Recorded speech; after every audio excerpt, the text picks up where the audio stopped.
قرآن نے کہا کہ من یہدہ اللہ فلا مضل لہ ومن یضللہ فلا ہادی لہ، کہ اسی قرآن کریم کو پڑھ کر کے بعض لوگ ہدایت یافتہ ہوتے ہیں اور بعض لوگ گمراہ ہوتے ہیں۔ شاعر اپنا تخیل کہاں تک پرواز کر پاتا ہے اسی کو مد نظر رکھیے گا، اور 4 مصرع سماعت کیجئے کہ نبی کے عشق سے جس کا بھرا کشکول ہوتا ہے، کہ نبی کے عشق سے جس کا بھرا کشکول ہوتا ہے، بلا شک دو جہاں میں وہ بشر انمول ہوتا ہے، اور یہی وہ آیت قرآن ہے کہ جس کو پڑھ پڑھ کر کوئی بہلول ہوتا ہے، کوئی بکلول ہوتا ہے، کوئی بہلول ہوتا ہے، کوئی بکلول ہوتا ہے۔ کا ذکر جو آئے اگر مگر مت کر، کہے سبحان اللہ، ماشاءاللہ، عجب لہجے کا شعر پڑھ رہا ہوں۔ نبی کا ذکر جو آئے اگر مگر مت کر،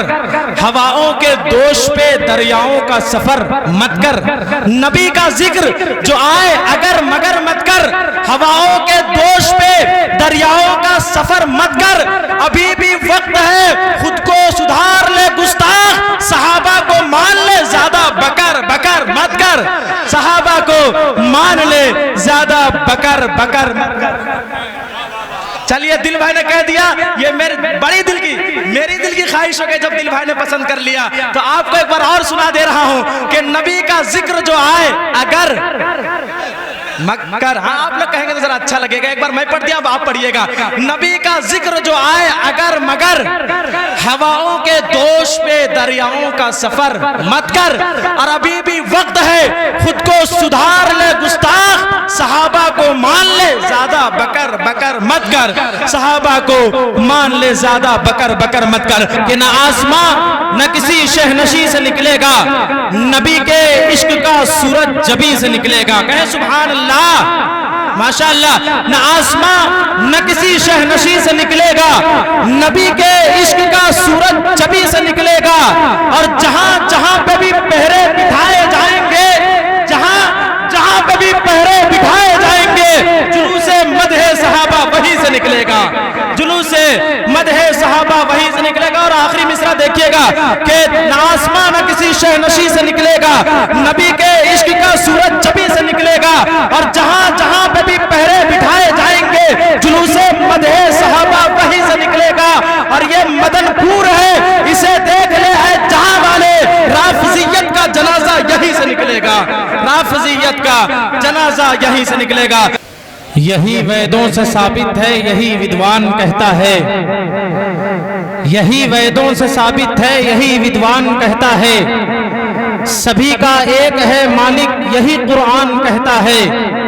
اور وہی ایک ذات ہے تعریف کے قابل جہانوں میں، کوئی اللہ اس کو اور کوئی بھگوان کہتا ہے۔ اسٹیج محبت پر محترم، مقدس، مستند، معتبر، بالاہتمام و بالشان شخصیتوں کی جلوہ گری، مدارس کے اساتذہ، مساجد کے ائمہ، ذو فشان علم و ادب کا ایک عظیم الشان قافلہ بشکل شعراء کرام، جلسہ سیرت النبی صلی اللہ علیہ وسلم وکل ہی نعتیہ مشاعرہ، مدن پور کی یہ تمام تر رعنائیاں، الفت و خلوص کی یہ تمام تر چاشنی، عزت و تکریم کی یہ ساری بہاریں،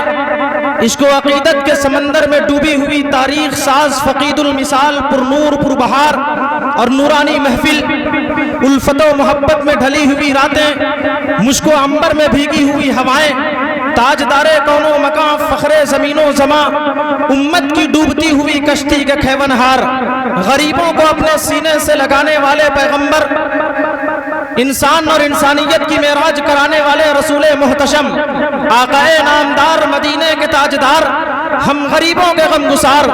زخم خوردہ انسانیت کے طبیب، اللہ کے حبیب، آقائے نامدار جناب محمد الرسول اللہ صلی اللہ علیہ وسلم کی نعت اور بات سننے والے غیور، باشعور، باذوق اور مخلص سامعین کی سماعتوں کی دہلیز تک سفیان حیدر راجوی سلام عقیدت و محبت کا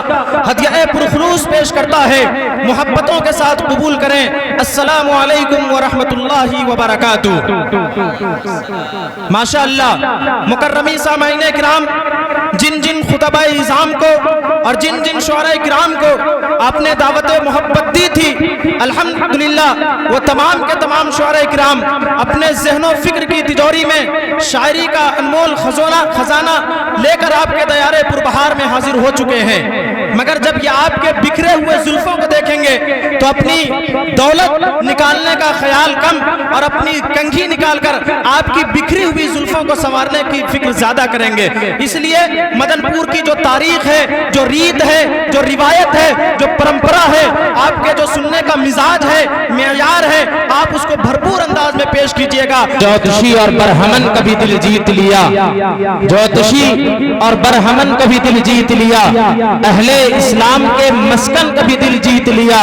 سیرت نبوی کو پڑھنے سے پتہ چلتا ہے ان کے اخلاق نے دشمن کا بھی دل جیت لیا۔ اپنے دونوں ہاتھوں کو اٹھائے ماشاءاللہ، پورے مجمع والے ماشاءاللہ، ہاتھوں کو نیچے نہیں رکھنا ہے، اٹھائے رکھے ماشاءاللہ۔ دیکھیں ایک شعر پڑھتا ہوں، غافلوں کی طرح مدہوش نہیں رہتے ہیں، سامنا کرتے ہیں روپوش نہیں رہتے ہیں، شعر میں جب آتا ہے سبحان اللہ کا سوال تو مدن پور والے وہاں خاموش نہیں رہتے ہیں، کہے سبحان اللہ ماشاءاللہ۔ دوستو ایک شعر پڑھ رہا ہوں، تمام تر شعراء کرام، اور میرے لیے خوش قسمتی کی بات ہے کہ حضرت مولانا اسٹیج محبت پر تشریف رکھتے ہیں، حضرت مولانا کے بھی مزاج کا شعر ہے اور لہجہ جدید ہے، بس آپ کی دل کی ترجمانی ہو جائے اور حقیقت کی عکاسی ہو جائے تو پھر سبحان اللہ کی صدائیں آنی چاہیے۔ دل بھائی آپ کی خصوصی توجہ کے ساتھ کہ بسم اللہ پڑھ کر میں نے جو املیاں منہ میں رکھی وہ مزہ دینے لگی ہم کو دسہری آم کا، کہ بسم اللہ پڑھ کر میں نے جو املیاں منہ میں رکھی وہ مزہ دینے لگی ہم کو دسہری آم کا، اور دشمن نبی کے سر کا درد جا سکتا نہیں، کارخانہ وہ لگا لے چاہے جھنڈو بام کا، کارخانہ وہ لگا لے چاہے جھنڈو بام کا۔ کہ نہ آفتاب نہ کھلتے گلاب جیسے ہیں، نہ آفتاب نہ کھلتے گلاب جیسے۔ یہ پورا مجمع سنجیدگی اور متانت کے ساتھ، ذرا میں آپ سے کچھ اور بے ادبی نہیں بلکہ آپ اپنے ہاتھوں کو اٹھائیں یا نہ اٹھائیں اس سے غرض نہیں ہے، لیکن اپنی زبان سے سبحان اللہ کی صدائیں لگاتے رہیں، اس سے آپ کے نامہ اعمال میں بھی اضافہ ہوگا اور آئے ہوئے شعراء کرام کی پذیرائی بھی ہوگی اور پڑھنے میں ان کو ایک حوصلہ ملے گا۔ میں تمام تر احباب سے گزارش کرتا ہوں ایک دفعہ کہتے ہیں سبحان اللہ ماشاءاللہ۔ شعر پڑھوں گا، آپ سبحان اللہ کی صدائیں لگاتے رہیں گے تو شاعر کو احساس ہوتا رہے گا ہاں آپ کے دل کی ترجمانی ہو رہی ہے اور شاعر کا شعر آپ کو پسند آ رہا ہے۔ دیکھیے گا ٹنڈے کباب کتنے احباب کھائے ہیں؟ ٹنڈے کباب ماشاءاللہ، ٹنڈے کباب آپ نے اب تک کھایا ہے، شاعری میں نہیں سنا ہوگا۔ دیکھیے شاعری میں کس طرح ٹنڈے کباب کا استعمال ہوتا ہے اور کس کے لیے ہوتا ہے، دیکھیے گا۔ نہ آفتاب نہ کھلتے گلاب جیسے ہیں، نہ وہ جناب نہ عزت مآب جیسے ہیں۔ ایک دفعہ کہیں سبحان اللہ ماشاءاللہ۔ نہ آفتاب، مالا نہ پلائے خالی آپ پیسے دے دیجئے، اللہ آپ کو سلامت رکھے۔ اچھا گلے میں اللہ سلامت رکھے، اللہ سلامت رکھے، عالم بھائی اللہ خوش رکھے آپ کو۔ نہ آفتاب نہ کھلتے گلاب جیسے ہیں، نہ وہ جناب نہ عزت مآب جیسے ہیں، اور جھلس گئے ہیں جو بغض نبی کی چادر میں، وہ چہرے آج بھی ٹنڈے کباب جیسے ہیں، وہ چہرے آج بھی ٹنڈے کباب جیسے ہیں۔ اور حضرت کی خصوصی توجہ کے ساتھ کہ بازوؤں میں قوت حیدر کا پاور چاہیے، کہیں سبحان اللہ ماشاءاللہ۔ کہ جتنے لوگ حضرت عمر رضی اللہ تعالیٰ عنہ کی محبت اگر آپ کے دل میں سما رہی ہوگی، چوتھا مصرع آپ کے دلوں کی جذبات کی ترجمانی کر جائے تو پھر سبحان اللہ کی صدائیں آنی چاہیے کہ قوت بازوؤں میں قوت حیدر کا پاور چاہیے، ظالموں کو زیر کر دینے کا نیچر چاہیے، کہ بازوؤں میں قوت حیدر کا پاور چاہیے، ظالموں کو زیر کر دینے کا نیچر چاہیے، اور زیرو پر اگر آؤٹ کرنا ہو گستاخ نبی کو تو پھر حضرت عمر کے جیسا فاسٹ بولر چاہیے، تو حضرت عمر کے جیسا فاسٹ بولر چاہیے۔